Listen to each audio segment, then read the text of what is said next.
పవన్ కళ్యాణ్ మూడవ భార్య అన్నా లెస్నోవా ఎవరు? రష్యా నుంచి వచ్చి భారతీయ కోడలిగా ఎలా మారింది? తిరుమలలో చేసిన మొక్కు వెనుక అసలు కథ ఏంటి?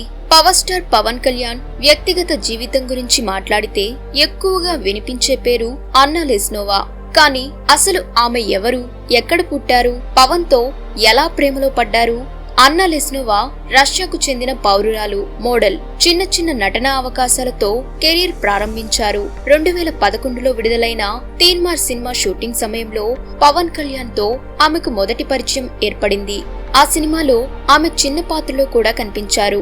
ఆ పరిచయం క్రమంగా స్నేహంగా మారి ఆ స్నేహం ప్రేమగా మారింది.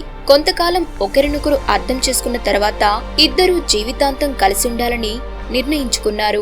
2013 సెప్టెంబర్ 30న హైదరాబాద్ లోని ఎర్రగడ్డ సబ్ రిజిస్టర్ కార్యాలయంలో స్పెషల్ మ్యారేజ్ యాక్ట్ కింద వివాహం చేసుకున్నారు. పవన్ హిందూ, అన్నా క్రిస్టియన్ అయినప్పటికీ మతాంతర వివాహంతో ఒక్కటయ్యారు. పెళ్లి తర్వాత అన్నా జీవితమే పూర్తిగా మారిపోయింది. రష్యన్ జీవన శైలిని పక్కన పెట్టి చీర, బొట్టు, భారతీయ సంప్రదాయాలను ఎంతో గౌరవంగా స్వీకరించారు. మెగా కుటుంబంలోని ప్రతి వేడుకలో భారతీయ కోడలిలా కనిపిస్తూ అందరి అభిమానాన్ని సంపాదించుకున్నారు. సోషల్ మీడియాలో కూడా అన్నా చాలా దూరంగా ఉంటారు. ఇంటర్వ్యూలు, మీడియా హడావిడి, గ్లామర్ ఈవెంట్స్ ఇవన్నీ ఆమెకు దూరమే.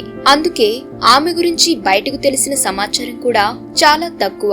వీరిద్దరికి పోలేనా అంజనా అనే కుమార్తె, మార్క్ శంకర్ పవనోవిచన్ అనే కుమారుడు ఉన్నారు. కుటుంబానికే ఎక్కువ ప్రాధాన్యమిస్తూ అన్నా ఎప్పుడు పవన్ కు అండగా నిలుస్తుంటారు. ఇటీవల పవన్ కళ్యాణ్ చేతికి శస్త్రచికిత్స జరిగిన సమయంలో ఆయన త్వరగా కోలుకోవాలని అన్నా ఎంతో భక్తితో తిరుమల శ్రీవారిని దర్శించుకొని మొక్కు తీర్చుకున్నారు.